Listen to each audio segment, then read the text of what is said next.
Good afternoon. Today is Tuesday, May 4th, 2021, and we are here for a scheduled town board meeting.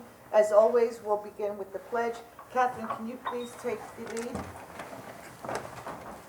I pledge allegiance to the flag of the United States of America and to the republic for which it stands, one nation, under God, indivisible, with liberty and justice for all. Thank you, Catherine. And Frank, do we have someone from Yes, our in faith? keeping with our tradition of having a faith-based invocation, we have with us today Rabbi Michael Rasko from Temple Israel of Riverhead. Thank you, Rabbi, for coming today and blessing us with your presence. Okay. and your prayer.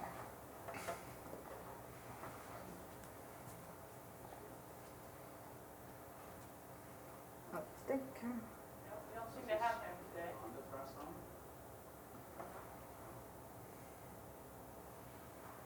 Get ready, chief. He's ready. Yeah, doesn't appear that he's in the Zoom room. yeah, I'm surprised with him, Rabbi Roscoe. Okay, we'll reach out to him. Maybe next time. Yes. All right, so moving forward, before I get started, I want to thank all of those who've taken the time to complete the cannabis marijuana survey. I am pleased to report that we have over 1,300 responses. 1,300 people have participated, and we are going to leave it open for another week until Friday, May 7th at 4 p.m. We hope that this additional time will allow more residents and non-residents, business owners to consider their options on the matter and take this survey. We look forward to analyzing the results and bringing it before the board. And again, it'll be open until Friday, May 7th at 4 p.m. As we all know by now, while we remain under the state of emergency due to COVID-19, all public participation in town meetings and public hearings will be accomplished through Zoom. Accordingly, the public can participate in 3 ways.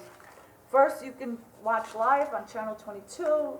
Second, you can log into the Riverhead Town website, or you can use Zoom with the Zoom credentials posted on the town's website. And okay, moving forward, we do not have any minutes from what I understand from the last town board meeting, so we'll skip that part and we'll go right to communications and reports. Diane, good afternoon. Good afternoon. Under correspondence, there was a letter from Barbara Blass, and she was pointing out an article on solar panels leaving toxic trash. Sorry, that's a misspelling. A letter from Mark Hobson. He wrote about overuse of commercial in-ground sprinkler systems during the summer months. Mark Hobner, I think. I'm sorry, Hobson. Hobner. No, it's Oh, Hobson. it's Hobson? Yes, I know. Yeah. him. Sorry, Diane. Very nice man. And John McAuliffe sent a letter expressing his comments on returning to a format allowing virtual dialogue and follow-up questions to previous questions he has asked at previous town board meetings. Congressman George Hochbruckner sent a letter requesting to discuss EPCAL property and the New York State DEC, Suffolk County Water Authority, and the court system. Under reports, the building department sent their April monthly report, $72,822. Town clerk April monthly report was $8,097.71. Tax receiver, total tax collection to date as of April 21st was $93,580,550.09. And the annual financial report for year 2020 was submitted. And that's all I have. Great. Thank you, Diane. Moving forward, we have a public hearing scheduled today.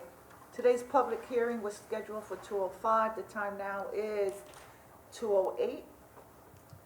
We are now opening a public hearing for the consideration of a proposed local law to amend Chapter 289 of the Riverhead Town Code, entitled Vehicles, Traffic, and Parking Regulations on Oak Street and Central Avenues in Wading River.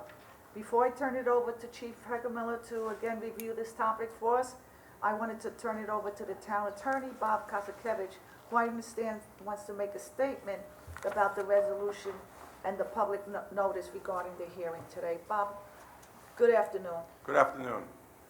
On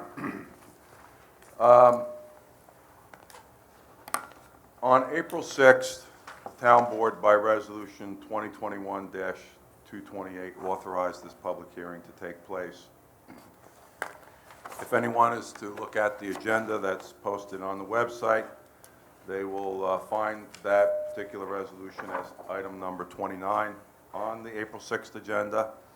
And in doing so, they will see that there is a map that was attached to the resolution, or was incorporated as part of the resolution, which showed the area highlighted in yellow. The clear intent of the board was to adopt legislation that would affect the two sections of the traffic code, which is at 28910 and 28921, for the entire distance of Oak Street and Central Avenue. It was brought to our attention that the description is incorrect and will be revised to correctly note that on Oak, it would be from the point of intersection with Sound Road in an easterly direction with its terminus, and with respect to Central Avenue, it would be from the point at its intersection with Oak Street in a southerly direction. The map that was attached had become inverted, so what appeared to be north should have been south, and what was appeared to be west should have been east. And that's, again, the clear intent was to adopt for both those roads, both sides, and change the code to allow for those changes in those two sections of the law. I think John may have a copy of the maps, which hopefully he can bring up right now. I think it's going to show you what was attached to the resolution as a screenshot, and hopefully that comes up big enough where we can see it, because you'll be able to see. If you see, Yes. that's the actually the revised, which now shows it in the proper direction. So Oak Street is to the north, and Central is down below. For whatever reason, when it got attached to the resolution as 228, and when we did all the prep work for it, it was the other way around. It was inverted so that it was Oak down towards the bottom and Central to the top. So. Right, and thank you, Bob, for adjusting that. Actually, the residents reached out to me yesterday. I saw Because the they're being email. diligent. I think some of them are coming into the meeting today, and in looking everything over, they noticed that the directions were incorrect, so thank you for correcting that. And I know the place better than that, and I'm very embarrassed that nobody, including myself, picked up on the fact that the map was inverted.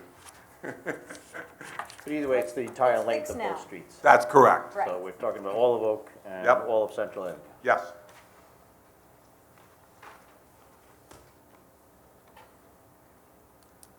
Is that it? That's it. Okay. So now we can hear from the public as to their concerns with regard to the proposed legislation. Okay, so I'm going to turn it over to the chief. Can you please come forward, and once again, can you review the topic for the public? Good Yep. afternoon. Good afternoon. Yes, so this problem has come to our attention via some of the residents that live on those streets. I have to say, there's probably, I don't know the exact number of houses, but less than 20 houses on both, including both streets. And those streets are right adjacent to our town beach, the Wading River Town Beach down there. So as in with other beaches throughout the town, during the summer, when people do not have a parking permit to park at our beaches, our resident beaches, they find elsewhere to park. And this has become a problem on those two streets. Probably became worse last year during COVID, since a lot more people used the beaches, but definitely something that has to be addressed. We have addressed this also in areas like Reeves Park. There's streets up there that are also parking by permit only. So it's not something that's unusual, it's something that will help the residents that live down there. And basically, it's in reaction to a problem that exists. Correct, so we reached, I should say, the residents reached out to us. I spoke to one of the residents down there. She said that she had been in contact with almost all of her residents down there, and they're all in agreement. So hopefully we'll see that if anyone signs on today. Right, so just to clarify, yeah, it involves two streets. The people in Wading River did reach out to us because, as you said, people are parking all around. In fact, they're also parking in our spare parking lot and walking across the street to the beach. But one of the main problems is that when you have all these people parking along the sides of the streets, it's dangerous and difficult for emergency vehicles to come in. Yes, that's also But I bad. am anxious to hear from the community because I'm not sure that they both feel the same for both streets. So really happy that we're having the public hearing and moving forward on this and anxious to hear what they have to say. Right. So it's actually, the resolution is two pieces. The first part is parking prohibited, period. But then the next one allows them to park seasonally with a permit, not seasonally, with a permit, so year-round. All right, that's great, yes, in our office, as we have shared, Chief, our office has received some complaints also, and I'm glad that we're finally getting to this. Yep. And, Before the season starts. yeah, well, before the season starts. You know, that's one thing they were asking, Bob, they were asking me if we do put this in effect, you know, there's a time period and then it has to be voted on. How long do you think it would be to get this completed? Well, it depends on the comments we're going to receive. I am going to Right. presume that we're going to keep the public, close the hearing today, hopefully, and keep it open for written comment until the following Friday. That would allow this board to take it up at its next meeting, the second meeting in May, and do the adopt. All right, good. So All right. it could be, if all It could works be as out early and as that's what that. the community wants, it could be completed before the summer season. It could be done before the end of this month, for sure. Thank you, Bob. If everything goes according to plan. Just to let you know that it has to be filed with the state. Right. We have to have the file date back in my office in Right. order for it to be official. Okay, Correct. thank you, Diane. And Little how long time does lapse that, there. how long does that generally take? Well, it could take a week or 10 days, but if we move it out fast, hope, and let them know, maybe we'll get it sooner. Well, let's hear what everybody says. Okay. Thank you, Diane. Chief, just one more question, we're also gonna need signage out there. Yes, we will need signage Okay, so that's a posted. consideration that Right. we have to, but we'll work on that. We'll let the highway superintendent know. Yes, as soon as Diane gets the okay from the state. And you're gonna put that up on the website anyway, right, Diane? That's on there? And, yeah, so signage is important in time. Yeah, and it looks like we could get it ready for Memorial Day.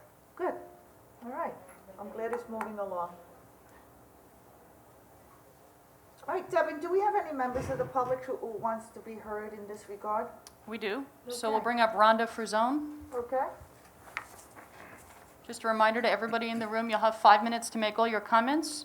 And if you could state your name and your hamlet for the record, please. And just Can I to be, just ask, Devin, is it possible that maybe the residents can let us know if they're on a particular, either one of these streets? Is that something in which we can ask? Yeah, sure. It just in absolutely. case there's a divisive between the two different streets, it'd just be nice to be able to kind of know who we're accommodating and how to address each one. Sure. and Devin, I believe that as per our code, there's not a 5-minute limit at a public hearing. I think it's in the code for the regular meetings, but you can double check, but I believe there's not a 5-minute limit. I think generally people stick to the 5 minutes, but just to mention that it's not in there. Okay, so we'll double check that. Thank It you. is true. I appreciate it. It is true. So can we have the first speaker? That's Rhonda Rizone? Okay, can you hear me? I'm not sure. Yes, we Okay, can hear you. We can hear Oh, you. wonderful. All right. Thank you so much for letting us have our say with this matter. I'm going to read to you a letter that I sent to Donna Sandusky in March. And I also have another letter from her girlfriend who is busy at work today and cannot attend. And I have 3 other people here who would like to speak, okay? We're all going to be on the same Zoom. So the letter that I wrote to Donna in March said when Yvette Aguilar was running for town supervisor, she promised to help improve the quality of life for residents of Riverhead Town. In the 21 summers that we have lived in our home, the quality of life has deteriorated, especially over the last few years. Our street is the only road that is close to Wading River Town Beach. We live on Central Avenue, where people can park and go to the beach with no restrictions without purchasing a town beach permit. We notice cars with Riverhead Town stickers. We and our neighbors get beach permits for our cars because when we have company, we have to park our cars in the town lot so our guests can park in our driveway. As I drive around town, I notice that most roads near town beaches either have no parking signs or parking by permit only signs. People park here all day and all night. Last year was the worst. Because of the pandemic, our problem started at the end of March and continued through October. People who park on our street show total disregard for rules. They urinate in the street, remove their clothes, and get changed. They leave trash, including dirty baby diapers and old used rubber gloves and face masks, among other things. They also have the nerve to sit and have picnics on our front lawns. Many of them travel by vans with 8 to 10 people. Most are not wearing face masks. Many times we have been woken at 5 a.m. by fishermen whose car alarms go off. We also have observed fishermen coming back and forth with buckets of fish. They dump the fish into coolers with ice and then return to fishing. In years past, the DEC would stop them. The fishermen come almost every morning and return in the evening as well. We cannot approach these people because they know where we live and we are afraid of their retaliation, as happened to a neighbor a few years ago.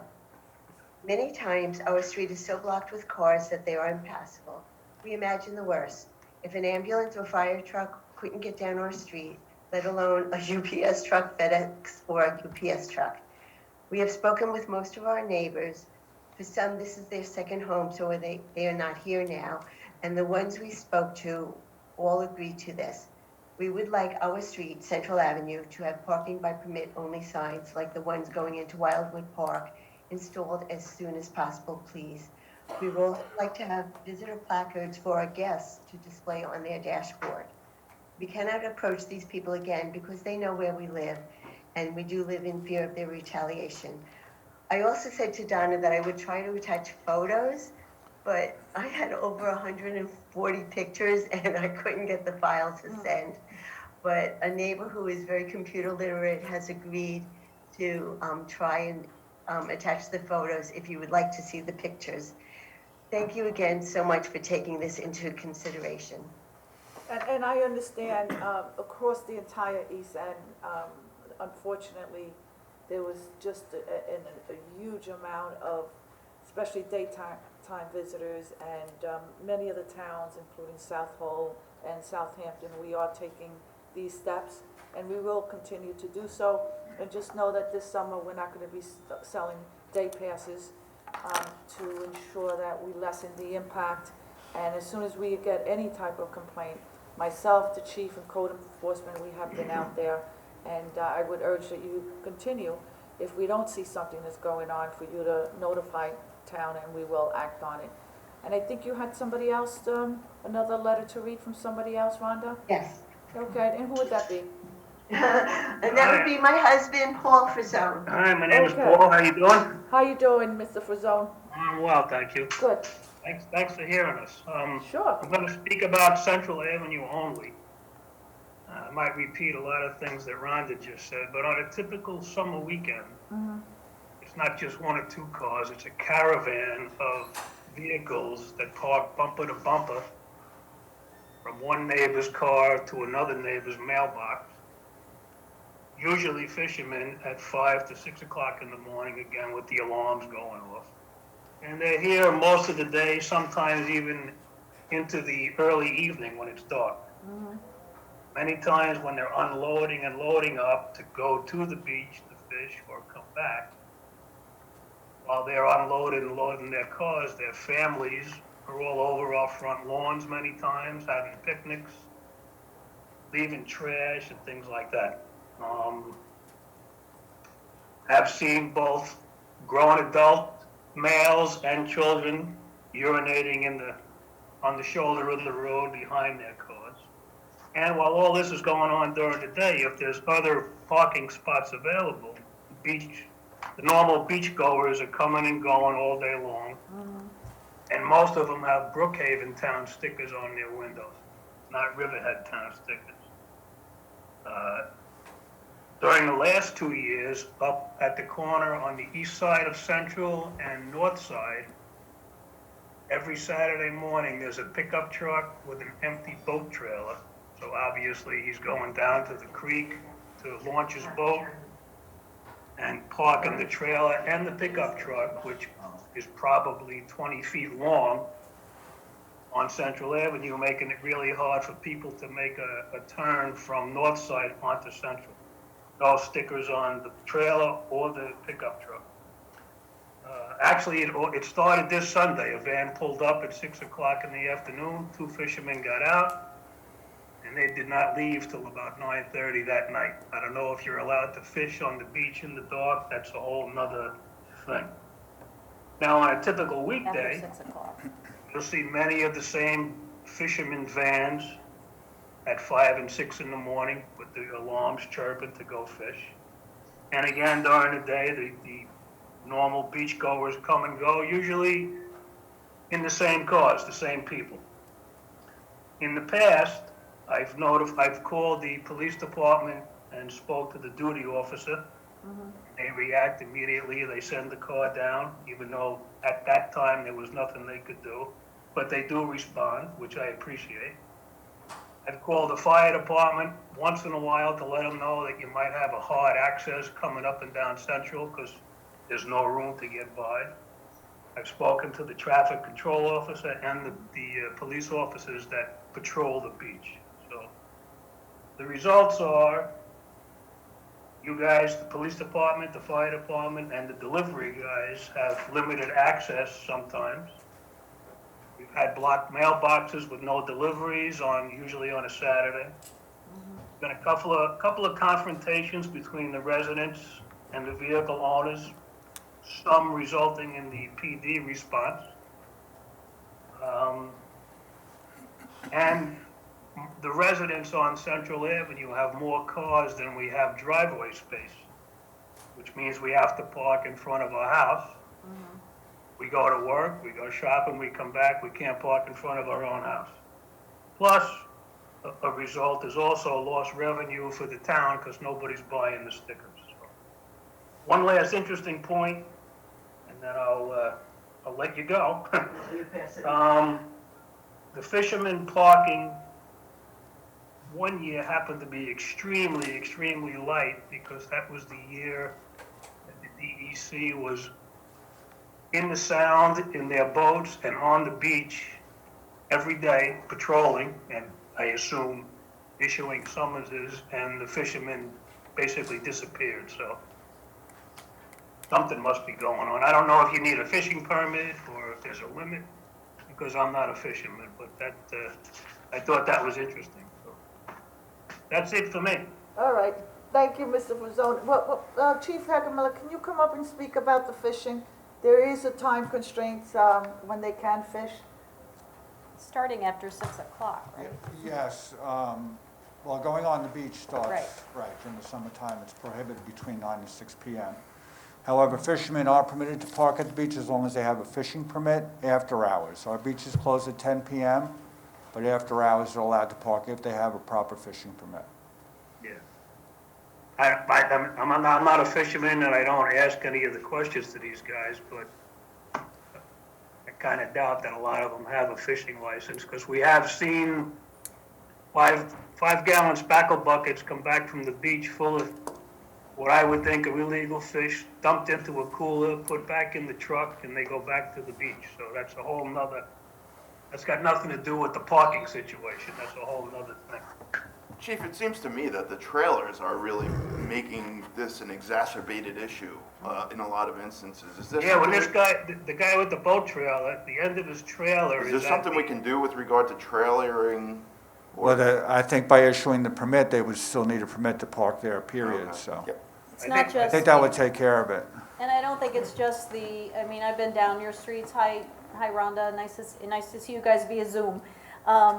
They're narrow streets. They're not wide streets anyway. And, you Oh, know, if you if there's- imagine, you know, visualize having cars parked along a narrow street and they're kind of If windy there's, roads. And if there's cars parked on both sides, it becomes a one-way street in either direction because two cars can't go by, so it's kind of tough.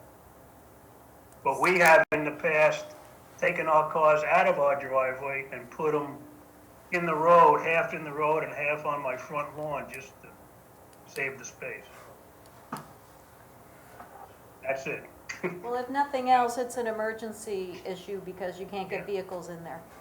Yeah. Yeah. All right, I have two other folks here behind me. Yeah, my name is Joe Woznicka, and I live across the street from the Frazones. And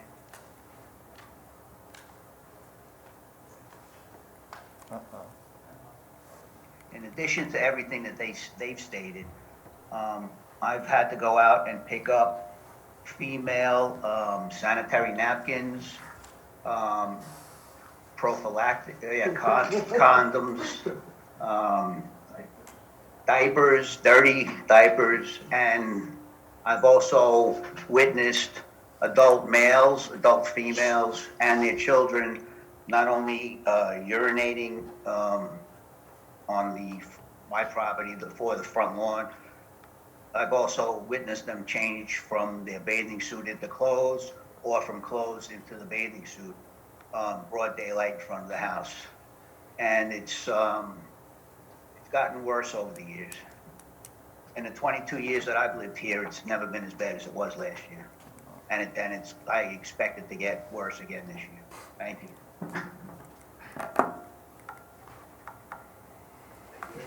All right, thank you. My Anyone name else? is Dave Irwin. I live on Central Avenue, 24 Central Avenue. Okay, I've been here since 1986, and it was pretty bad at that time with the parking, but it's got 10 times worse in the last couple of years.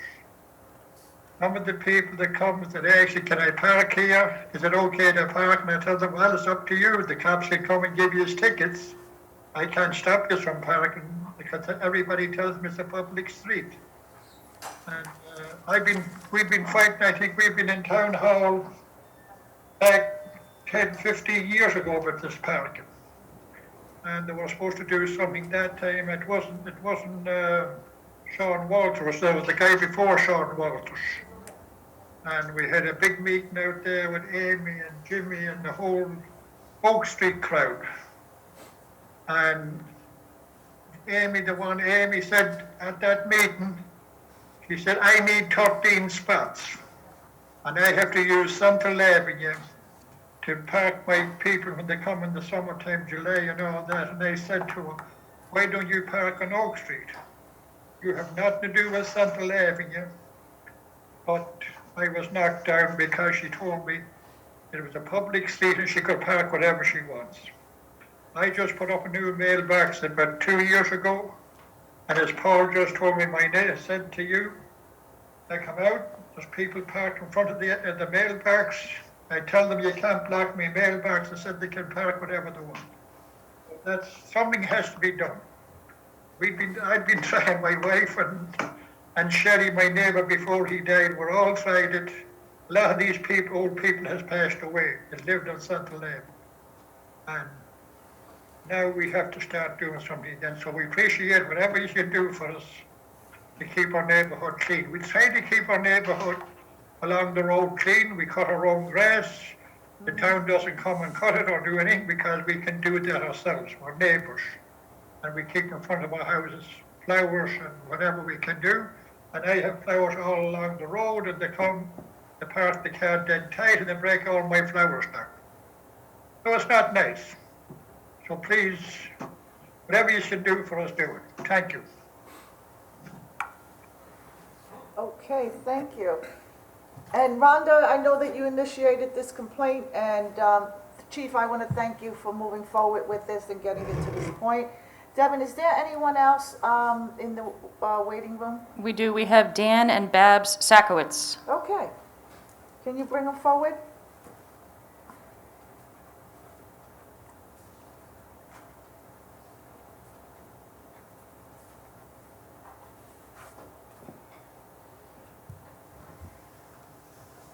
Here. Hi there. Can you hear us? Yes, Yes. Babs, good afternoon. Perfect. Good afternoon. We are also long-term residents. We also have a neighbor. Also, Jim Sorney is a neighbor with us, both very, very long-term residents. And we are extremely sympathetic to the quality of life issues that our other neighbors have raised. And we understand the issues caused by some of the parking, but we also have a little different view. Our neighbors did not reach out to us. first we heard of it was a week or two ago. We saw a notice posted. So we were not involved in any of the prior conversations, nor given the opportunity to share our own views with our neighbors. And there has been some inter-neighborhood issue with even us parking on Central Avenue. We're literally feet away from Central Avenue in the past. We do have company. I have a one-car driveway, and we have two sons. And if we do entertain on weekends. And the difficulty we have on occasion, we always park in front of our house or in our driveway, but when there are friends and neighbors come out, and family, there is no parking, public parking anywhere near our house except for Oak Tree and Central Avenue. There's no parking on Creek Road, there's no parking on North Side, there's no parking on Sound Road. So we are limited to one car in our driveway. And Central Avenue has always been a public street, and so is Oak Street. And we have utilized the ability to park on public streets when we have company. And we have been asked not to park on Central Avenue. We do not urinate on the curb. We do not dump our fish. But it has always been a public street, affording us the opportunity to have neighbors and friends and family join us. Restricting us to one permit for a car is going, or I'll throw it out to the board, how can they help us so we can have, still utilize street parking if my sons come out in two cars? They are not town residents, so they can't get a parking permit. So while I am very sympathetic to some of the issues, because we also observe issues on the beach with people abusing the rights of access, we're not sure what can be done to accommodate our needs when we need to park more than one car. Mr. Bobs, that's why we have a public hearing, to hear every side, and I'm sure that we're gonna have to address this in some form or fashion. Bob, do you have any recommendations on addressing this, like? Not at this time. Not at this time? They could possibly buy permits for their cars and then park their cars out on the road so their company can park in their driveway. I mean, we did talk about this, Dave. Isn't that what we talked about? We talked about having them be able to buy permits for that? Not for visitors, but for their own park. Right. And I think Mrs. Trenzone had actually said in the beginning that they park in the town parking lot with their cars with permits. Chief, you gotta get up to the microphone, they can't hear. Between the mask and. Yeah, no, I think Mrs. Trenzone brought it up in the beginning, that they park their cars in the town parking lot with a permit and let their guests park at their house, so. That's one option, although one car driveway, that's pretty limited. Very. Well, I think part of the new code would be the effort to change the behavior of the parking up in that neighborhood, so that if there are people who are flagrantly not permitted, that would eliminate them from the problem, and then there might be room for sons, daughters, and friends if we can change the behavior of the parking up in that area. And plus their neighbors, they could maybe have a two-car driveway or a three-car driveway.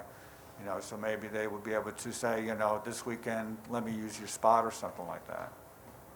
And, I empathize with what you guys are saying. I understand you have company, but, when you think about it, actually, I think it's a safety issue, first of all. And it's not a big beach. It's actually a small beach to have so many people coming. And the influx of people out here is not going to change. We're going to be getting more people out here, so the numbers are going to increase.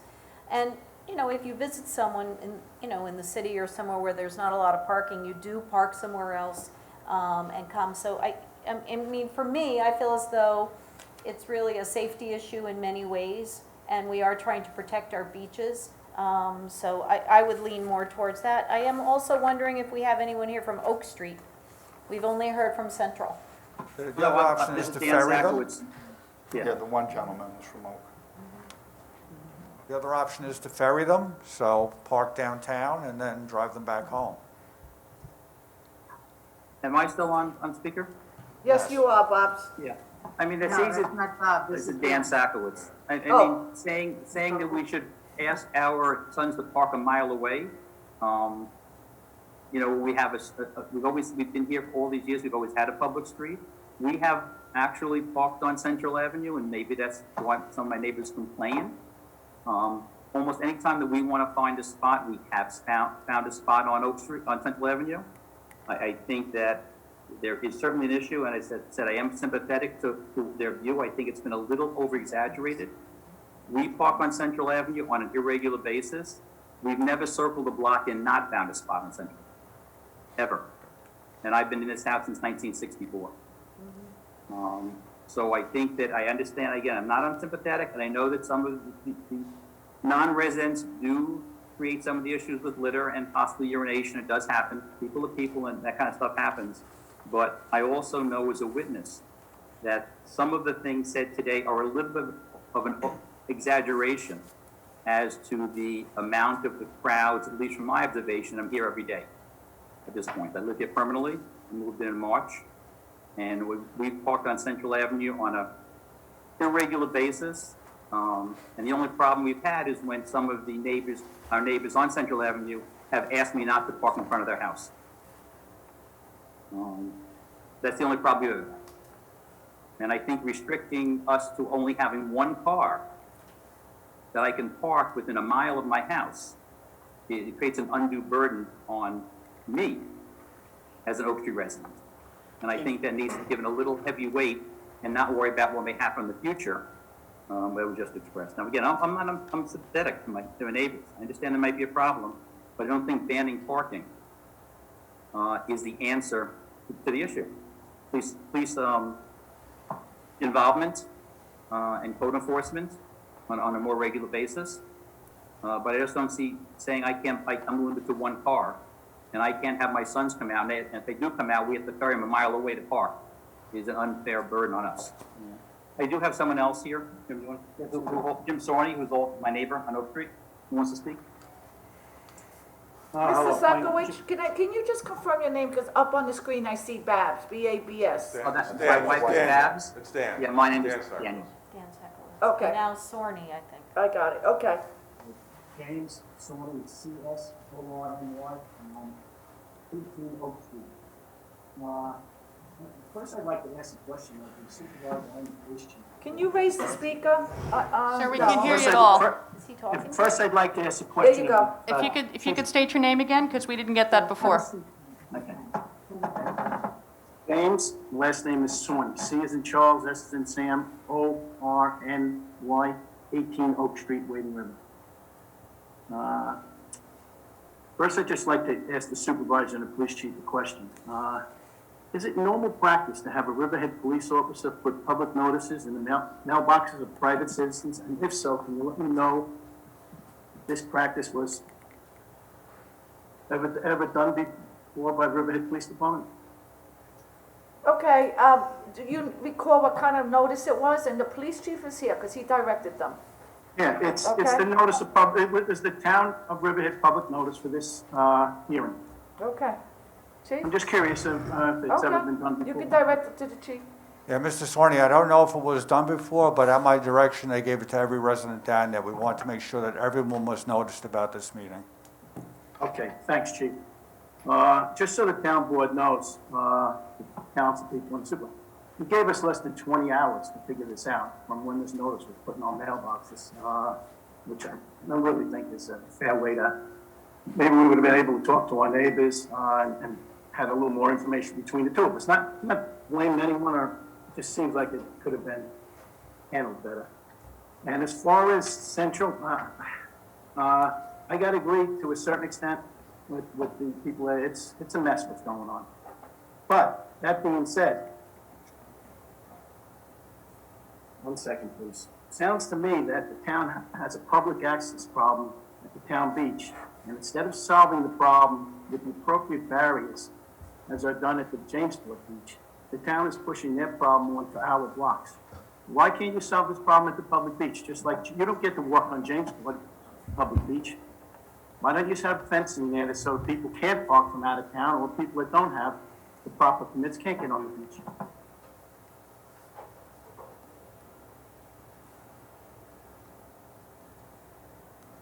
Okay. Anybody else? Anybody else?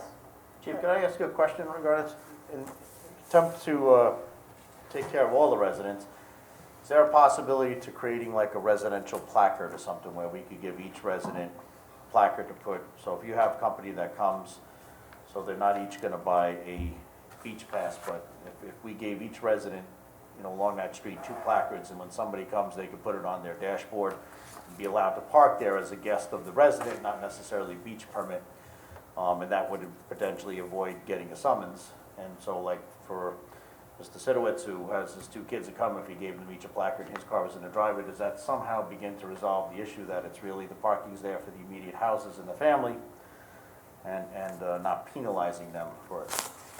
We're trying to accomplish both things. Yeah, I think it would help, it's a possibility, but it's not in the town code as of yet.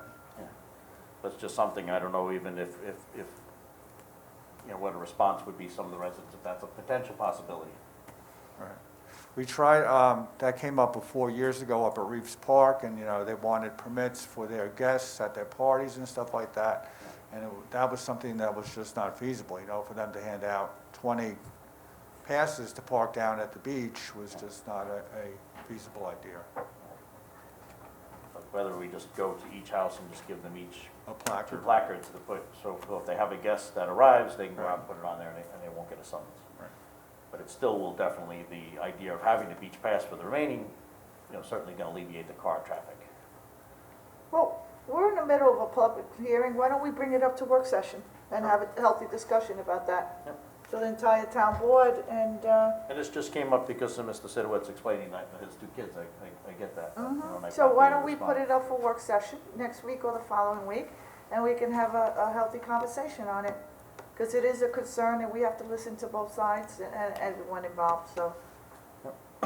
Yeah, I agree with Catherine that the safety issue is the foremost, but whenever you're making policy, whether it's at a local level or at any level, you're gonna have unintended consequences when, especially in circumstances like this, when you're trying to change behavior, but other people are gonna be imposed upon. So it's something we have to think about a little bit more, I would say.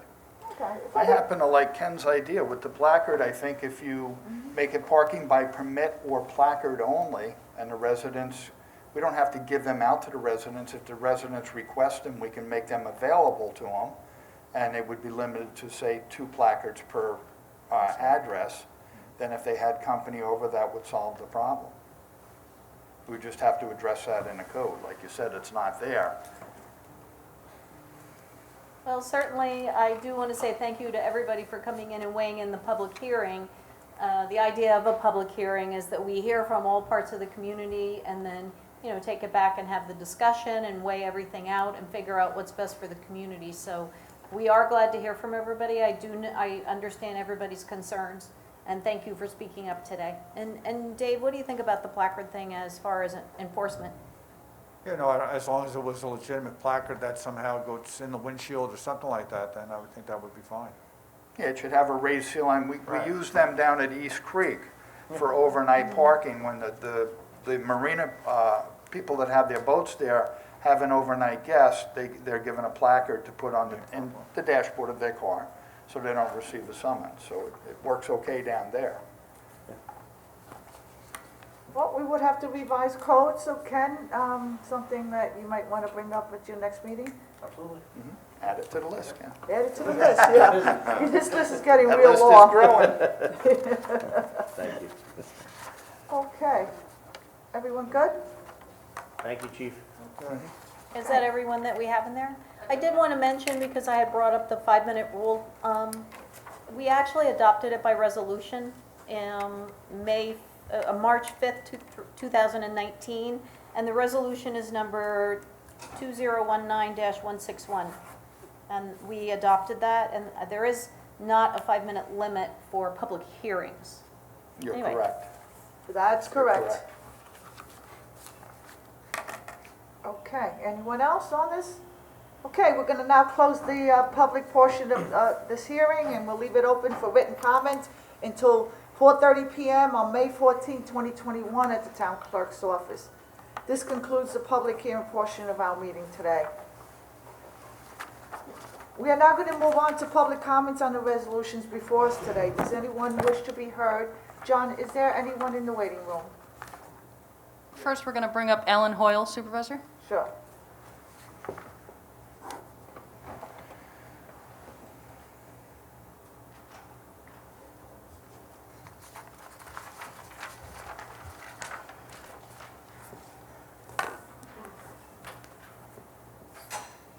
Hi, Ellen Hoyle, Riverhead.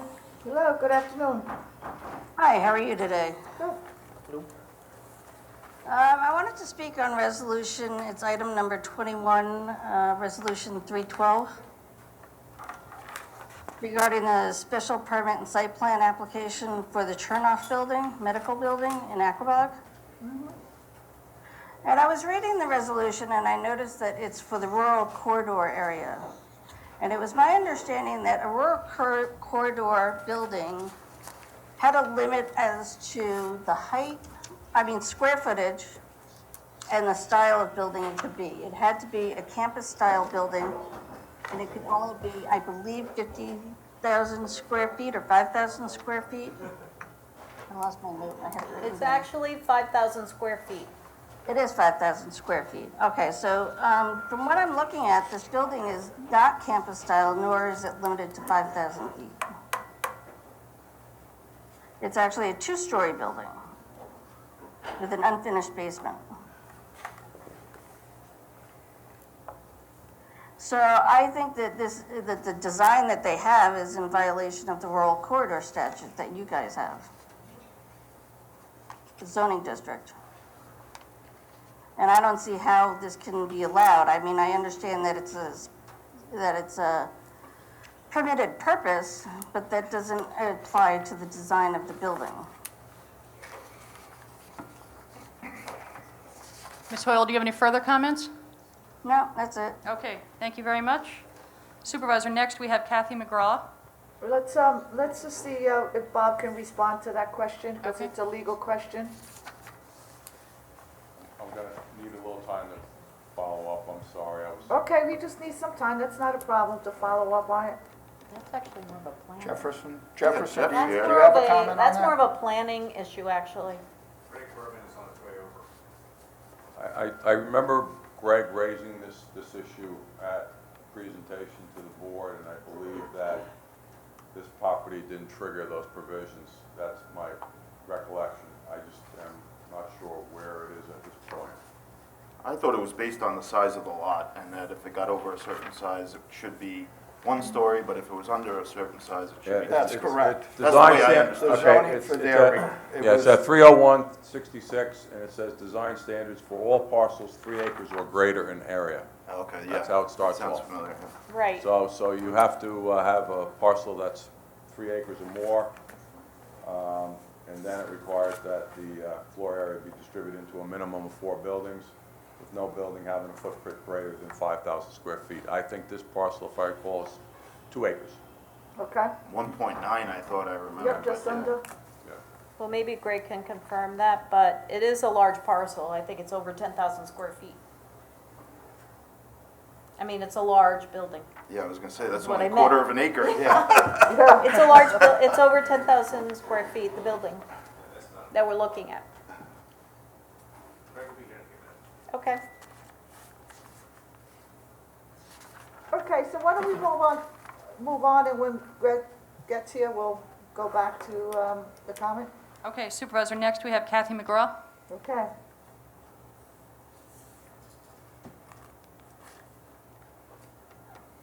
Good afternoon.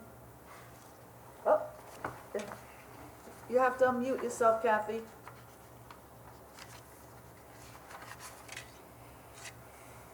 Okay, your mic is still off.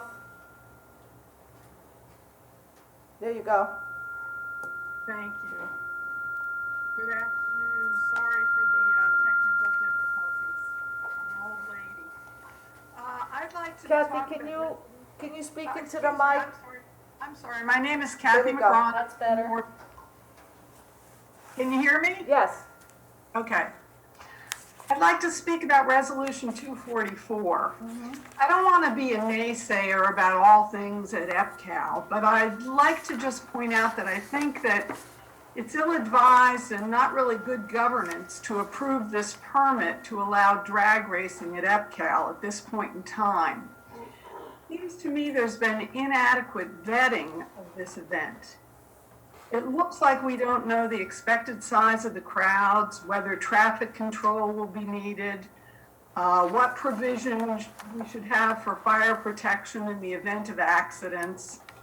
And the resolution says if it's determined that police and town vehicles are needed, the sponsor will pay.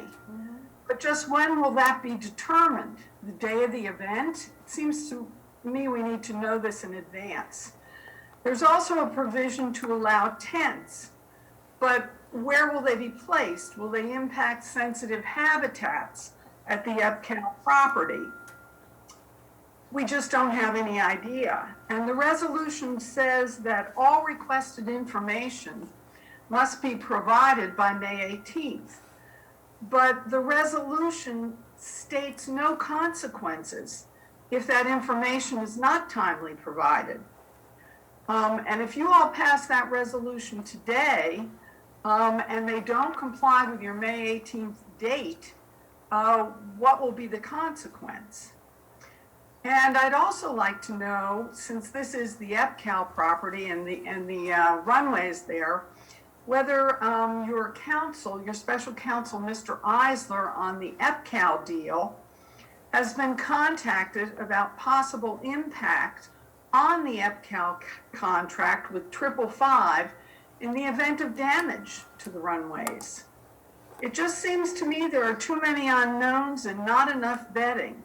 And I would ask you not to approve the permit at this time with the limited information that you have. Thank you very much. I appreciate the opportunity to speak. All right, thank you. Thank you, Kathy. Anyone want to comment? No one? At Okay. this time. There's no one else for comment on resolution, Supervisor. I don't know if Greg's back, but I did go on Suffolk County GIS, and the Chernoff parcels Just in the nick of time. are .96 and .93. Good afternoon, Greg. That's according to the Suffolk County GIS. Thank you, Bob. Greg, there was a question that, are you aware of the question that was posed? I was listening in. Okay, so, thank you for coming at such quick notice. No problem. Thank you. So, I was listening. How's the in. traffic I was running across the listening and street? ran over here. we've got a nice walkway, so it was good. So I'll respond to some of the comments. Bob was correct in that, I believe it's 301-66 says that for parcels 3 acres or greater shall be distributed into a campus-style development. This project comprises of 2 parcels. One of them is 1 acre. The other parcel is .92 acres for a total of 1.92. So therefore, it doesn't fall under that threshold to require the campus-style development. Other than that, all of the proposed building sizes comply with the floor area ratio. The height of buildings is a maximum height of 35 feet per our dimensional regulations, and it is proposed at a maximum height of 32 feet. Right. So it complies with the dimensional regulations. Actually, I misspoke. They did get a variance for floor area ratio from the Zoning Board of Appeals. But it complies with the maximum height, and they are proposing to clad it in materials that are consistent with the design guidelines for the RLC zoning district. So Greg, we did talk about, fitting in with the area, and you did say there are residential that are 2-story, but I can't think of any, are there office buildings that are 2 stories right in that area? I don't believe so, but I mean, we have guidelines, we have a set of codes, we have dimensional regulations, and the project complies with those dimensional regulations of that zoning district. So I don't know that it would really be appropriate to restrict a project if it complies with the height requirements. Greg, you were talking about the floor area ratio, and I hadn't heard this before, that they appeared before the zoning board for a variance on that. Yes, sir. This Going project. forward, I would like to see TDRs implemented in that kind of a case. Just something I think that the planning board should note, because we really need to, if we're going to build, we need to also preserve, and there's got to be a balance. So, especially going into this comprehensive plan, I'd like to see that implemented or talked about at least. Are there any additional questions? No, to me, it falls within the guidelines of the property owner's right, period. I mean, it's not really arguable. So the answer is there is no violation? Correct. Okay.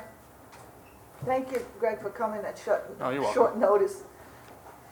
All right, we're going to move on to resolutions today. Diane, can you please call the resolutions? Diane, can I ask you a favor? Maybe can we pull up Resolution 297 first? Sure. The promotion of the two sergeants, McDermott and Maltabano. And we'll pull it out of the packet. Their family are here, and then we can go on to, is that okay? It's fine with me. Okay, so can you call the resolution first? Certainly. Thank you. Resolution 297. Okay, that's going to be Catherine, you're going to move it forward? Yes, I am. Okay, thank you. Promotion to the position of police sergeant. So moved. Seconded. Rothwell. So moved. Okay. Rothwell. It's always a great honor, and I congratulate both of them, and this is one of the best privileges I have being a town councilman. So it is a great honor that I would like to have Detective Patrick McDermott and Officer Anthony Montalbano be raised up to sergeant. So I vote yes. Thank you. Bayrock. Yes, congratulations to you both, and a lot of hard work, and good luck. Kent. It's a very exciting day and well-deserved. I wish you both well. I vote yes. Hubbard. Chief, you'd have to look far and wide to find two finer officers to promote to sergeant, so absolutely yes, and very much congratulations on my part, gentlemen. Aguirre. I vote yes. I would like to add that congratulations. I've been where you are. It was one of my most memorable days when I got promoted to sergeant, and I hope you saw that you work well within the community, and I'm sure you will. And with the family, I vote yes, so it's adopted. Resolution adopted. Okay, now I would like to invite the family up.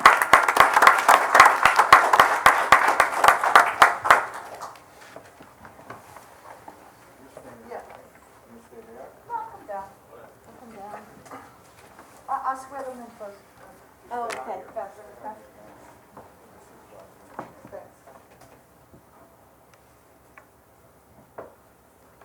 Just broke my ankle. Be careful. Yeah. All right. Can you raise your right hand, please? Do you solemnly swear to uphold the Constitution of the United States of America? Yes. The Constitution of the State of New York? And to faithfully discharge the duty of sergeant for the Riverhead Police Department to the best of your abilities, so help you God. Yes. Congratulations, sergeants. Thank you. Thank you. Oh, we don't have to shoot, but I hope that is. Do you want to take photos with your family? Actually. Okay, if you want to take photos with your family up here, you can bring them up into the. Everybody want to come up?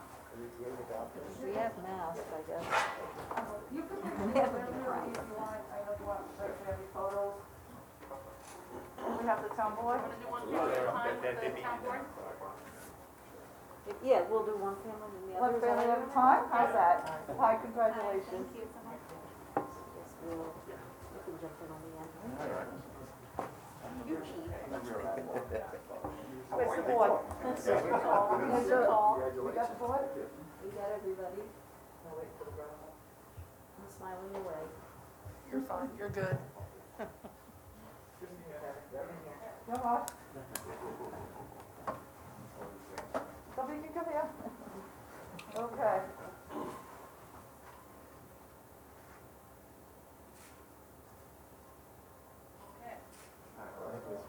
Thank you. Take care. Congratulations. Feel better. Yes, thank you. Good luck. We'll see you in the field.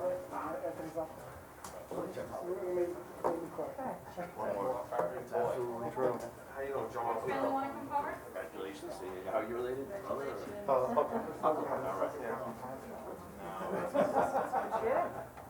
Hi. Can I get closer? You right? Congratulations, sir. Awesome, congratulations. Rick, you're the official, Come on up. Joe, you're trying to get. I fractured my own ankle over the weekend. I didn't want to miss this meeting. Your dad? Clear, I feel. Yeah. It's still very fresh, so that's good. We got it done. That's me. Oh.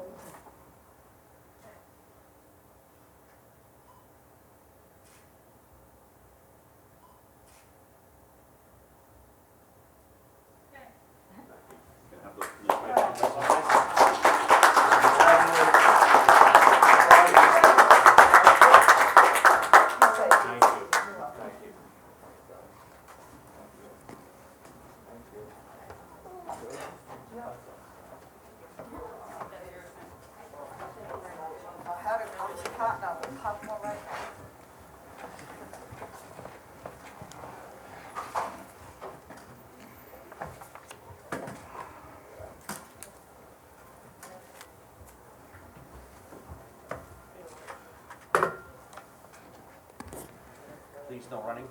No running. Not for a while. Thank you. Okay. Well, that's always a pleasure. It is. Thank you, Diane. Are we ready to Bad resume? patient. I think we are. We're all ready? You're a bad All patient. right, we'll Yes. start from the top. Resolution 292.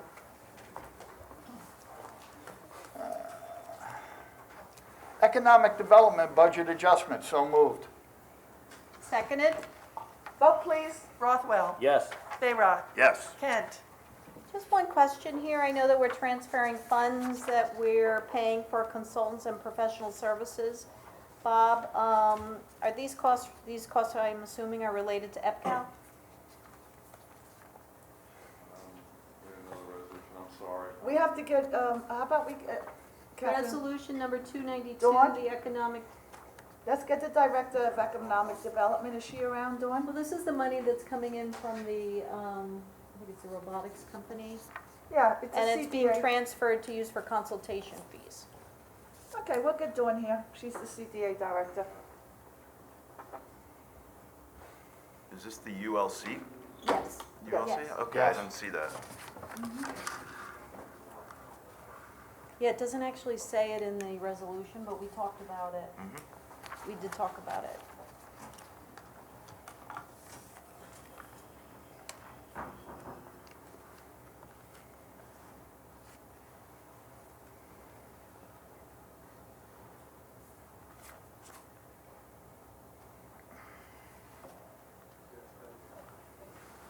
Good afternoon, Bill. Did you want to say something? How are you guys? Yeah, so this is, we have a contract with ULC, I believe it is. Oh, okay, so instead we'll have our accountant?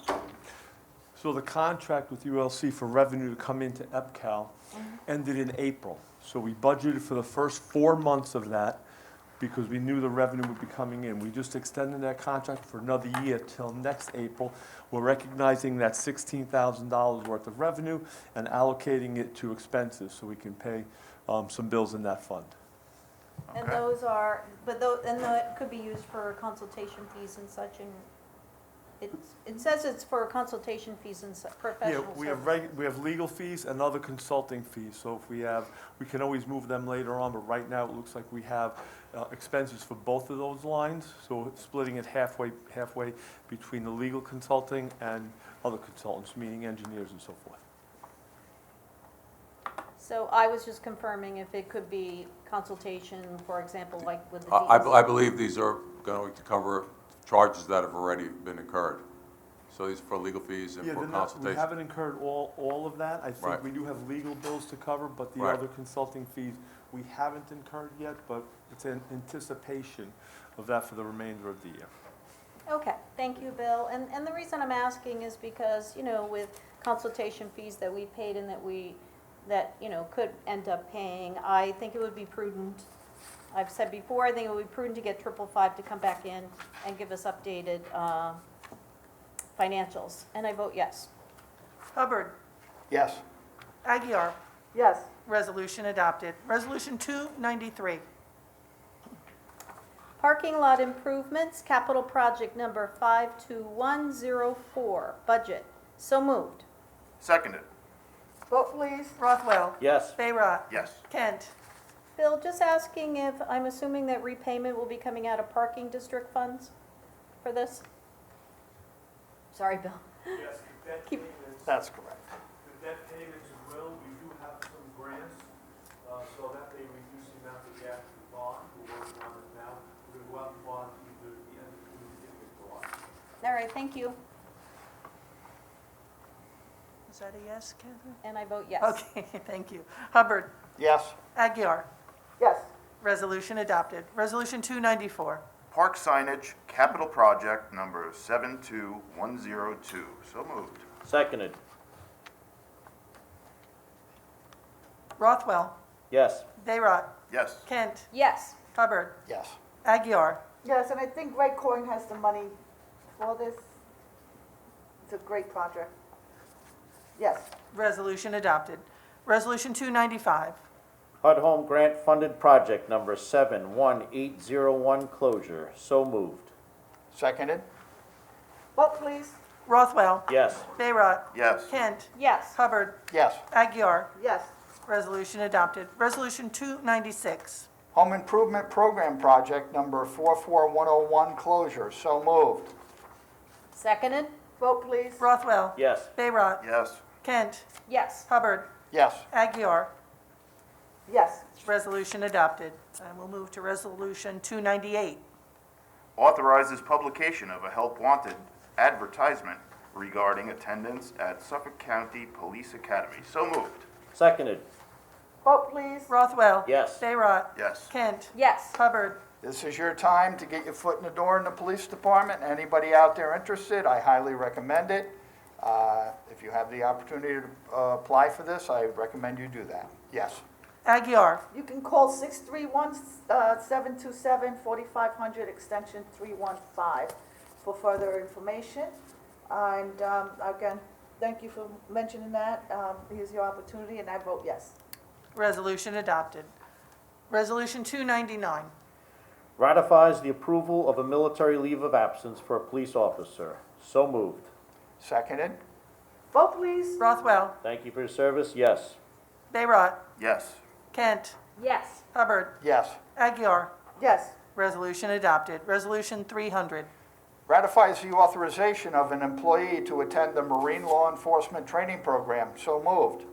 Seconded? Vote, please. Rothwell, Yes. Bayrock, Yes. Kent, Yes. Hubbard, Yes. Aguirre, Yes. resolution adopted. Resolution 301. Ratifies the appointment of probationary police officers to the police department. So moved. Seconded. Vote, please. Rothwell, Yes. Bayrock, Yes. Kent, Yes. Hubbard, Yes. Aguirre, Yes. resolution adopted. Resolution 302. Ratifies the appointment of a part-time account clerk. So moved. Seconded. Vote, please. Rothwell, Yes. Bayrock, Yes. Kent, Yes. Hubbard, Yes. Aguirre, Yes. resolution adopted. Resolution 303. Accepts the resignation of a maintenance mechanic 2. So moved. Seconded? Vote, please. Rothwell, Yes. Bayrock, Yes. Kent, Yes. Hubbard, Yes. Aguirre, Yes. resolution adopted. Resolution 304. Appoints returning seasonal beach personnel to the Recreation Department. So moved. Seconded? Vote, please. Rothwell, Yes. Bayrock, Yes. Kent, Yes. Hubbard, Yes. Aguirre, Yes. resolution adopted. Resolution 305. Appoints a seasonal assistant beach manager to the recreation department. So moved. Seconded. Vote, please. Rothwell, Yes. Bayrock, Yes. Kent, Yes. Hubbard, Yes. Aguirre, Yes. resolution adopted. Resolution 306. Appoints a seasonal assistant recreation leader to the Recreation Department. So moved. Seconded. Vote, please. Rothwell, Yes. Bayrock, Yes. Kent, Yes. Hubbard, Yes. Aguirre, Yes. resolution adopted. Resolution 307. Appoints a seasonal water safety instructor to the Recreation Department. So moved. Seconded? Vote, please. Rothwell, Yes. Bayrock, Yes. Kent, Yes. Hubbard, Yes. Aguirre, Yes. resolution adopted. Resolution 308. Appoints new seasonal beach personnel to the Recreation Department. So moved. Seconded? Vote, please. Rothwell, Yes. Bayrock, Yes. Kent, Yes. Hubbard, Yes. Aguirre, Yes. resolution adopted. Resolution 309. appoints a call-in recreation aide to the Recreation Department. So moved. Seconded.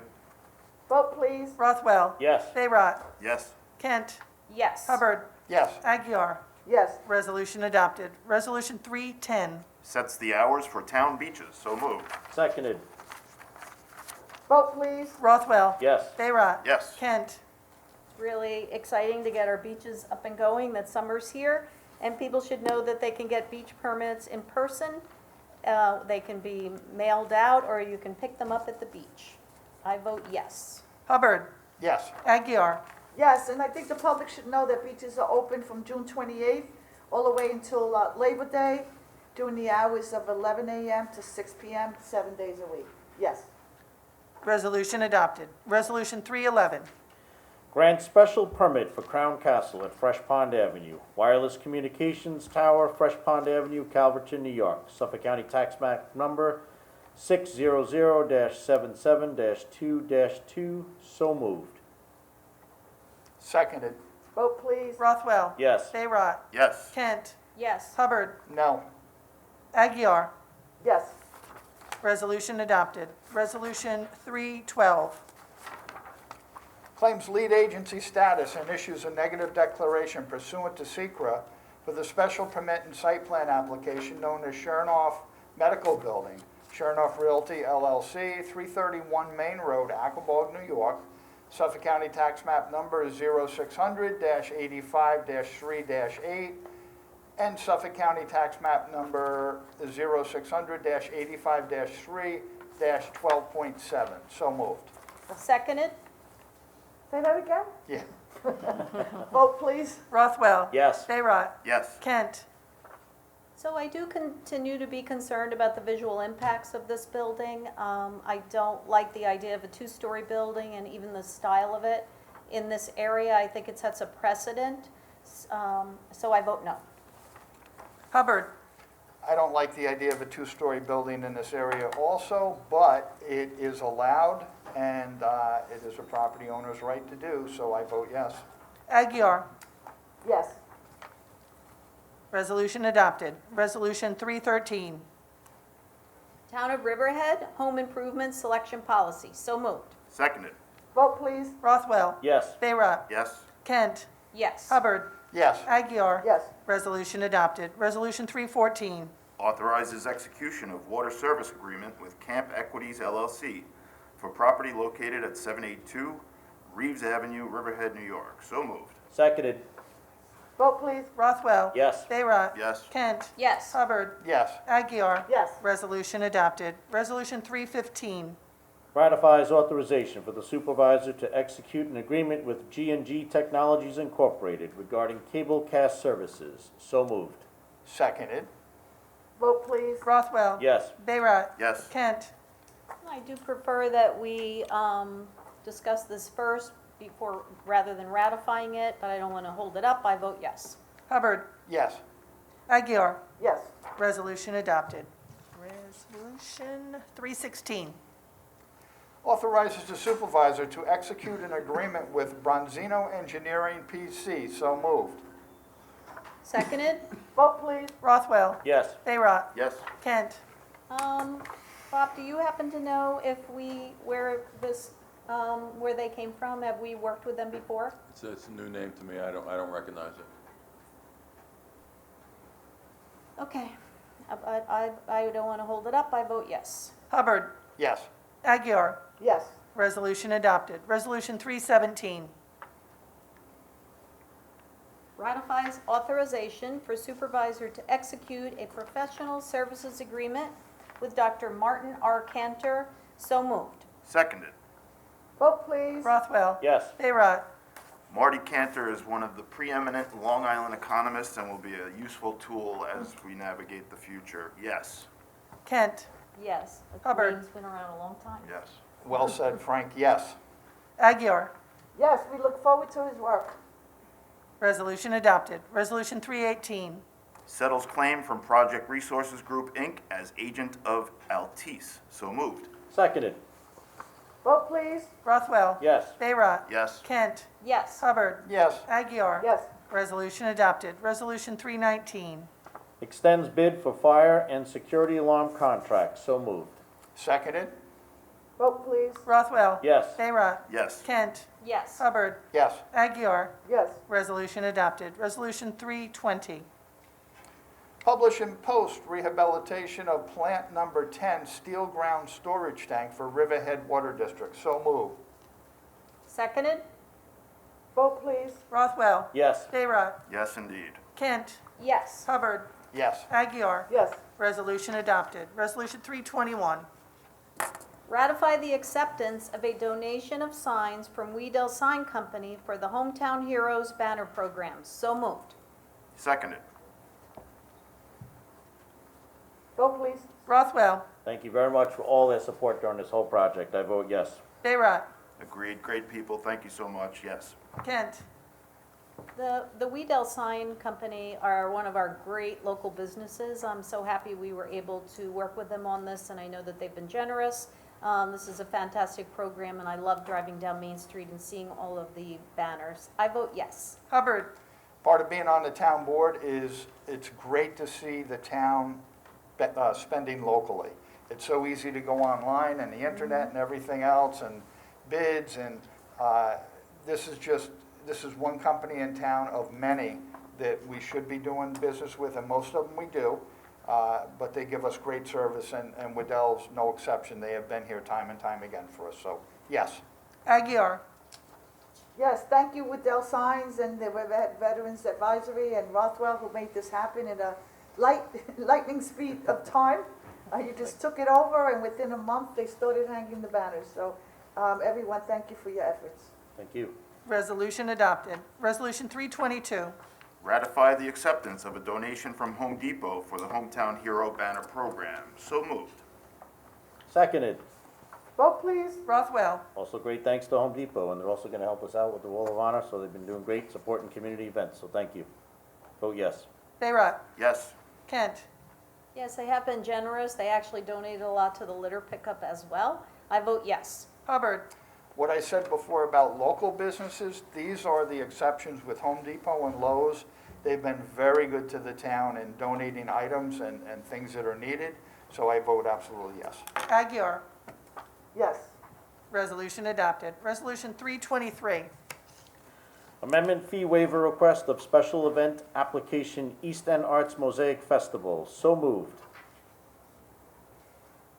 Seconded. Vote please. Rothwell. Yes. Bayrock. Yes. Kent. Yes. Hubbard. You always know summer's right around the corner when this comes up, yes.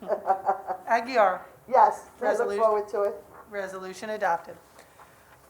Resolution 244 is scheduled to be untabled.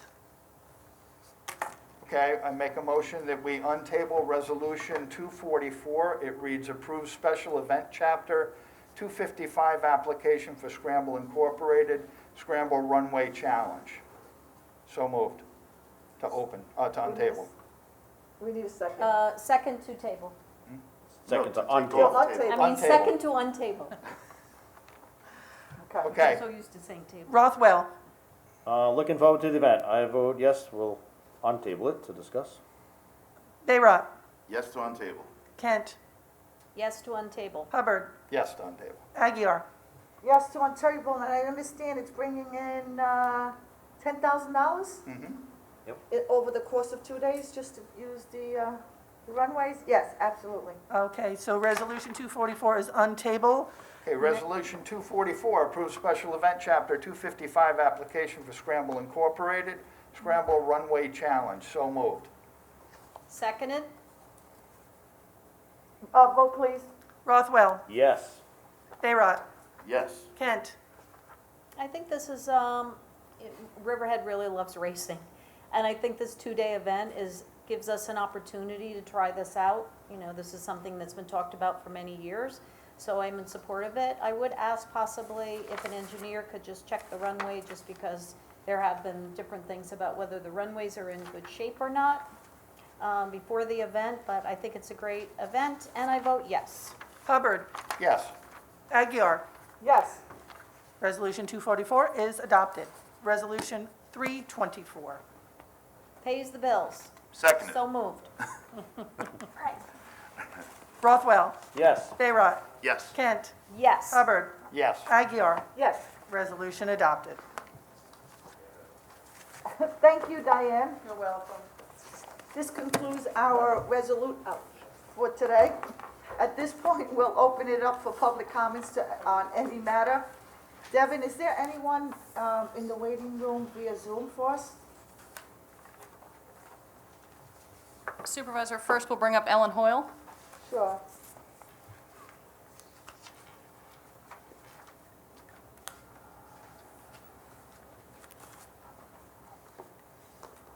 Okay. Welcome back, Ellen. Hi, Ellen Hoyle, Riverhead, New York. I wanted to bring to the board's attention 2 articles that appeared in Forbes magazine's online version this month regarding the 555 Group and the American Dream Mall. First article appeared on April 1st by Mark Faithful, and it was discussing the American Dreams Mall current status. It stated that while it's a $5 billion shopping center, which we all know, it also then discussed a joint meeting of Bloomington, Minnesota City Council and Port Authority, at which Kurt Hagen, the Senior Vice President of Development for 555, appeared. To quote the article, Kurt Hagen admitted the company faced, quote, a very significant cash flow crisis. Mr. Hagen then went on to say it would have been much better if the American Dream had burned down or a hurricane had hit it financially. The investors have a 49% stake in 2 other giant malls, the profits of those malls, against a $1.2 billion construction loan for the $5 billion American Dream project. That loan has now been defaulted on, and 49% of the profit shares have now gone to Goldman Sachs, amongst Starwood, JP Morgan Capital, CIM Group, Soros Fund Management, as well as the asset manager Wafra and other property investment groups. They will receive 49% of all profits and will continue to receive those profits until the collateral is released. 555 also recently negotiated, according to the article, mortgage terms on the Mall of America in arrears until December after missing 3 $7 million payments on its $1.4 billion mortgage before reaching an interest-only agreement with lenders in August. Meanwhile, according to the article, it says, meanwhile, it is still chasing late rate payments from tenants and has also filed a lawsuit against prospective tenants. However, construction companies have filed nearly $41 million in construction liens against the 555 Group on their construction bill.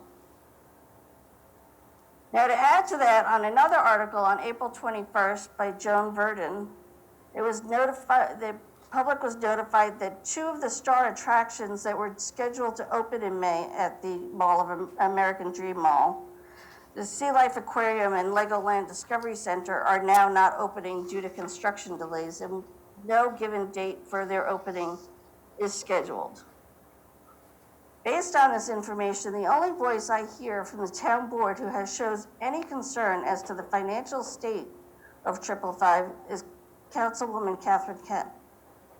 The fact that the other board members seem to have no idea as to what's going on, or doesn't seem to care what's going on with this company that we are in a deal to sell property to, is beyond my understanding. And that's all I have to say at this time. Okay. Well, Ms. Hoyle, that's quite an assumption you just made. Assuming we don't Yes, it know is. what's going on, do you have any fact to back that up? Well, the only fact I have is that at no time does there seem to be any public discussion as to what the update is on the EPCAL and the 555 property. It's been requested numerous times during work sessions, and at no time is it ever brought up in public. So either you don't know or you're being intransparent as to what's going on. Very poor assumption on your part, I might add. Well, if you're not making a public not go statement back and about it, then forth. it's This not is- being transparent. She had her time. She had her time, yeah. Okay, Ms. Hoyle, thank you for the comments. I just want to make it a note that at the moment, we are pursuing a subdivision. We are not pursuing who's, the individuals who we are in contract with. We need the subdivision. If we don't have the subdivision, we can't move further. And right now, as you know, we're having some difficulties with the Suffolk County Water and the DEC. There is a provision in the contract that states that we have to make every diligent effort to obtain the subdivision. Thereafter, we will entertain who's the most viable person. It's also in the contract before closing that we can conduct a forensic audit of the prospective buyers and pursue that. It's probably going to cost about $40,000. People's finances change every day. Look at the stock market. Therefore, at the current moment, we are pursuing what we have to pursue. Whether it's CAT who buys it or anyone else, we need to conduct, to complete the subdivision, and that's where we are. Anybody on the board want to make a comment? Very well said, Supervisor. We're moving in steps, and we can't put the cart before the horse. So let's first get our subdivision approved from the DEC, and then we can evaluate the buyer's financial statement. Thank you, Tim, as well. This has been stated in the past, Ms. Oil, if you've bothered to pay attention to what's going on with town business.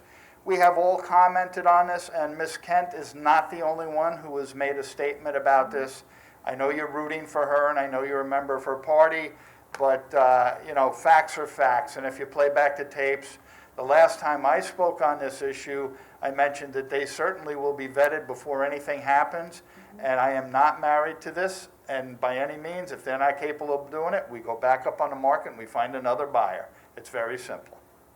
Well said, Councilman. Well said, Tim, and I totally agree. We're not married and we will not be married. And again, financial statuses of all companies do change. And Helen Doyle, just let it be known that she's also a candidate for Riverhead Town Assessor.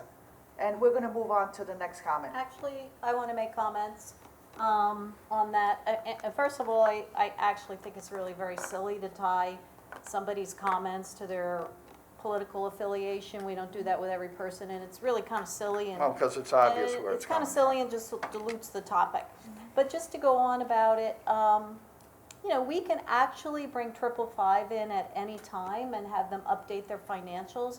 You don't have to go very far to find out. Anybody can simply Google the company to see that they're having financial issues. And certainly we know with what's going on right now, a lot of their investments are in the mall business, and they're struggling. And it doesn't take, you don't have to go very far to see that they are struggling financially. And I would think everybody would agree on that. You know, as far as, you know, we are moving forward with the subdivision that is designed for them.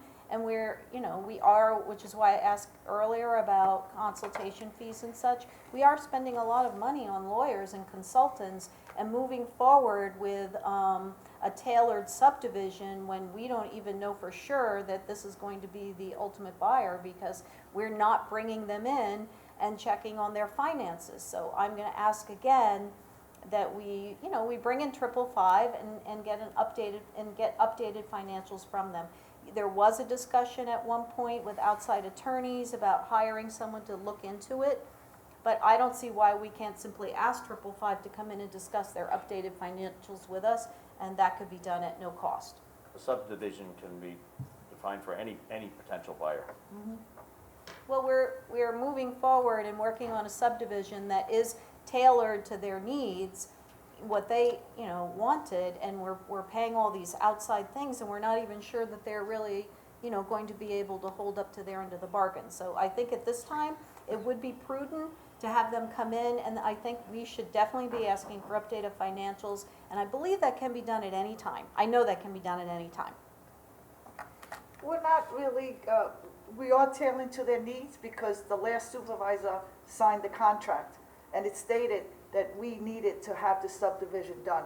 We don't want to tie up this property in court for 5 years, okay? It was a contract, it's a legal and binding issue, a contract.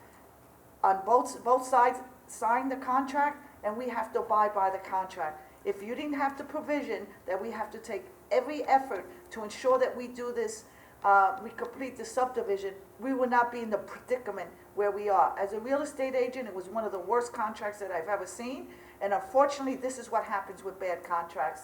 And I agree with you, we should look at the finances when we figure out what's going on with the DEC, Catherine, and the Suffolk County Water. We are still pursuing it, and regardless of where we stand, we still have to complete the subdivision. Well, the contract was determined before that. The contract was already in when, when I came into office, that contract was already existing. I agree. The contract always, to me, certainly seemed in favor of the buyer as opposed to the seller. And I never was comfortable at all with the financials from 555, which is why I voted no on the Q&A. But my point is, let's try to get them back in and get updated financials. The contract was signed by the last supervisor, okay, and that's been a fact. It was signed off and has the name Laura Jen Smith on it.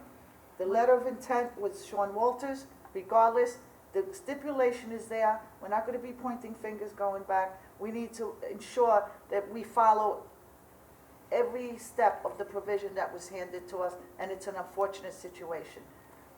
Okay, Devin, can you move I forward? just want to clarify, though, the contract was in existence. The contract was already here.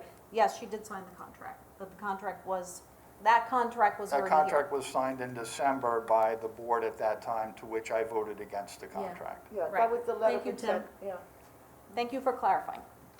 Okay, Supervisor, next we have James Sorney. sure.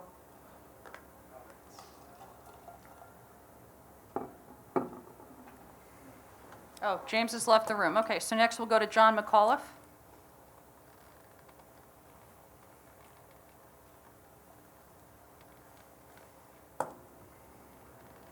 Okay, oh, here he is. John, you got him, there you go. Yeah, I'm here and I'm gonna get my video on. Okay. So this is not where I wanted to go, but I want to quickly follow up with the discussion you just had. I think, Madam Supervisor, you're accepting a prejudiced legal opinion about your immobility and that you need to re-examine that. It's really absurd, as Ms. Kent said. The only reason you're going after this subdivision is because this prospective buyer wanted it. The town had already invested in a 50-lot subdivision, and you could go back to that. You could walk away from the contract if you had the political courage to do it, and you had legal advisors that were helping you do it. My questions. Last time I asked questions that were not answered, I sent them in writing, hoping that you would answer them in writing, but you have not, so let me repeat them again. Regarding the suit against the DEC, which has an odd history, as you know, but that suit, we would like to know approximately how much attorney fees have been paid and are committed and are anticipated if it actually goes to court. And you obviously can't, you can give an exact figure on the past, you can't give an exact figure on the future, but it would be useful to know how deep a well you're putting us into. Second is the time frame. When I asked this 2 weeks ago, the town attorney gave a very general, oh, it's going to be soon. Totally meaningless. The question is, are you talking about 3 months, 6 months, 9 months, a year? What is the realistic assessment of how long you're going to be hung up on this? Those two issues, I think, go back to the point that you were talking about. It's not like this is costless. You are wasting time by feeling you're locked into a contract you acknowledge is bad and probably with due study would be seen as fraudulent. But that contract you have to challenge and walk away from, not be passive victims of. And in any case, it isn't just the financials of 555. You need to know whether this is at all realistic and that you should continue to play these games and invest this money. It's a development plan. They have no development plan.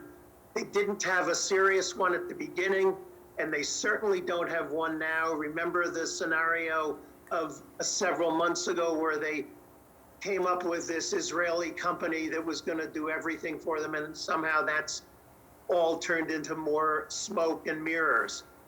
So that's all of it about EPCAL, and I really would like to get a sense of the numbers, both costs and time. The other question I asked had to do with the planning board and the business about the solar project. 3 of you signed a letter saying that the situation could go forward. Then the planning board rejected the proposal because of the construction that had been that they planned to put into it that wasn't appropriate. I was asking each of the 3 of you whether you still stood by that letter, that the process should go ahead, or should it come back to the town board for a serious consideration of SECRA and whether it should get a neg deck or a pos deck. So at any rate, 2 different issues, EPCAL and I don't want to take your time now. I'd be happy to get it in writing, but I really think we need to know what costs and time are involved on EPCAL, and also know what the justification is for continuing with the solar quote farm. Okay. So I think, Bob, those are 2 legal questions, the amount, the legal fees, you would have that with the accountant, and also his second question. Can you please respond to him in a? I will see what I have as far as records showing how much we've paid to Mr. Eisler. And I presume he's talking about both the new Article 78 as well as the past challenge to the DEC's action with Part 182. The Part 182 challenge obviously was kind of separate and distinct from the subdivision. That was to challenge DEC on adopting regulations without any formal following of their own protocol. And as a result of that, ended up putting more restrictions and more limitations on the Town Community Development Agency at EPCAL. So that one's been a long history, and that has been held in abeyance while we were trying to work through the subdivision. But I think it's important to remember that Part 182 challenge was really initiated way before 555 even entered the picture, and that was because the town board, in its capacity as, and also as Community Development Agency Board, felt it important to challenge the DEC's, in my words, I'll use them, heavy-handed way of adopting those regulations. Just to be really succinct, the contract's not good. The buyer's struggling financially. They've given us very little in the way of a development plan, and yet we're paying a lot in consulting and lawyer fees. So to me, there's something wrong with this picture. Bring them in. Let's have them come in. Yeah, we'll put them Have in. them come in. That would be great. Let's do Yeah, it. And that's absolutely. not gonna change us pursuing the court case or having to No, pursue it the can't. subdivision. It That's can't not at gonna this change. point in time. So as a business person, you look at it, you deal with the issue at the point where if they are gonna purchase the property, that they do have the money, things can change. And, but we could bring them in. Jim, I agree with you. Things have certainly changed since the meeting we had to determine them qualified and eligible. That is an absolutely correct assessment. So it's something we have to look at as a board, that they may not be able to do this at this point in time. And I think if we can find that out, then we don't have to spin our wheels going in a certain direction right now. We have to get to subdivision. We don't. I'm not saying we don't, but I think it gives us other options to look at, and it doesn't necessarily have to be the 9-lot or 8-lot subdivision. It could be something different. But regardless, we're far away from anybody taking title to that property. Very. Anybody. Their Years. financial status has not in any way slowed us down or impeded. And No. I'm saying it's the DEC that we're working with, and until we get the approval for the subdivision, it could go to then any buyer at that point. But that's actually why it's a concern to me. We're moving forward with all these, lawyers and consultation fees, and yet we know there's a problem with the buyer. And, I certainly, it's been stated here and there that we should wait until, we're at the at the finish to ask for their financials. We should be asking for them now while we're paying out all this money. The DEC approves it, then we can sell to any buyer at that point, and it certainly makes the land more valuable in that sense by having the subdivision approved. Part of the reason that subdivision was done as that 9 or 8 lot subdivision is because there was a thought that, and conversations with the DEC, that they liked the way that was set up, that it set aside certain parcels of that property to keep them as is, and they liked the way where the construction was gonna be and where the construction wasn't gonna be. So it wasn't done solely for 555, but it was done with the idea that DEC would like this subdivision, and we could possibly get things going a little faster than we had in the past. But anything's up, anything can change tomorrow, I mean, we all know that, but it doesn't mean we have to stop our process with DEC. No. We still have to do that, because regardless of who this property eventually gets sold to, it's gonna have to have a subdivision that is allowable and passable by DEC standards. And we also have to pursue the Article 78 in court. Correct. It doesn't matter, it's a lawsuit that's pending, and the monies that we spend, we're gonna continue to spend, regardless if the property goes to CAT, and that's where a lot of people are confused. I also understand, and Jeff, maybe you can clarify this for me, I understand that there is water for each 8 subdivisions. There is water pipes laid out to go into each lot? Yeah, is that true? So it's a huge expense. The water piping is already, the infrastructure for the 8-lot subdivision is already in place. So you don't have to move it.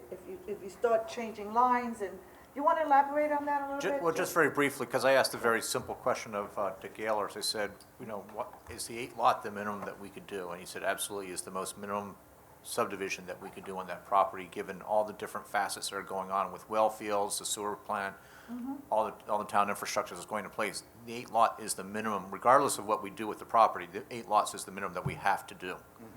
So, Okay. And again, we still have to pursue DEC, Suffolk County Water, and the Article 78, which is in court. At the current time, it's in Albany. regardless of what we do with the property, And we gotta whatever resolve that costs, issue. you can't attach it to EPCAL. We still have to move that forward. That's correct. So we'll So- talk about that. We'll, get Kathy. Yeah, so I just want to say, thank the board for agreeing with me and my concerns about it, and I'm pleased that we're going to move forward with getting them back in here with updated financials. It's great. Okay, and we have to check with council, Bob, because I think we already did the qualified.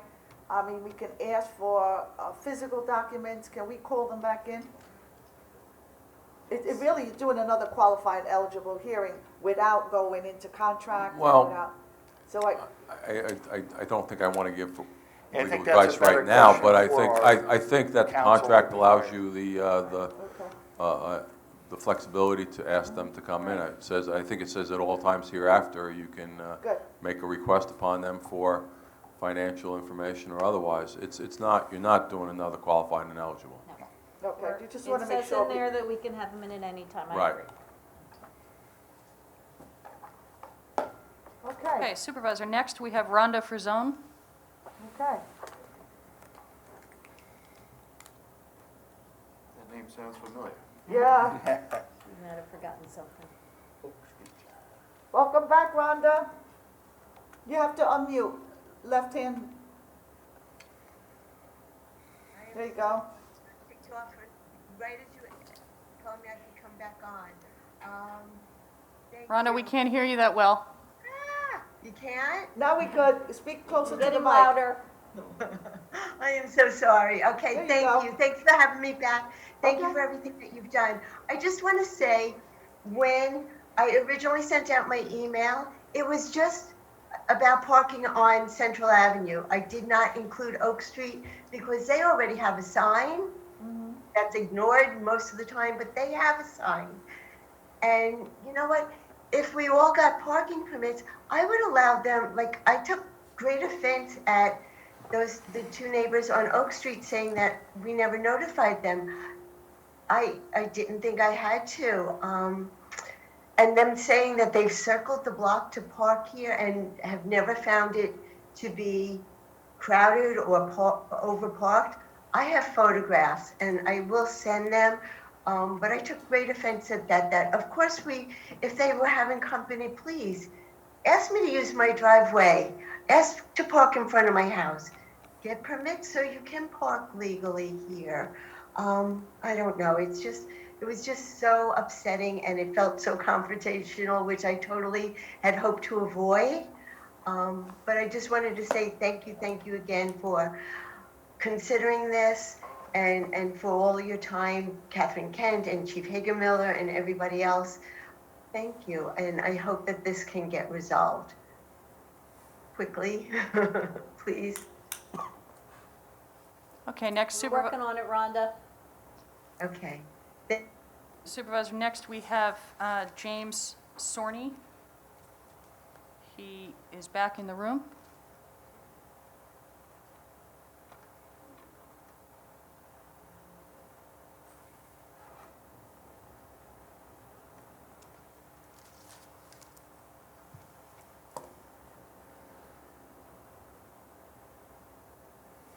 James, can you hear us?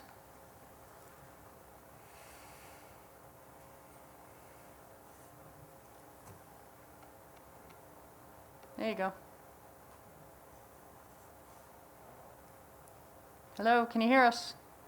I don't, He unmuted, so we're close. Sometimes there's a delay. I found sometimes too that when you don't open the video, and when you open the video, your volume automatically gets louder for some reason. I've had issues with that attending Zooms myself.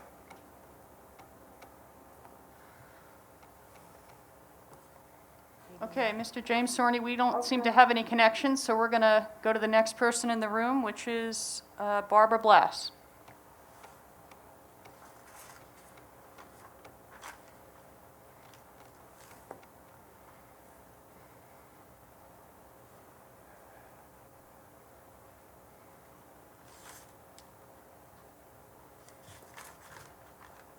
Barbara, you have to unmute.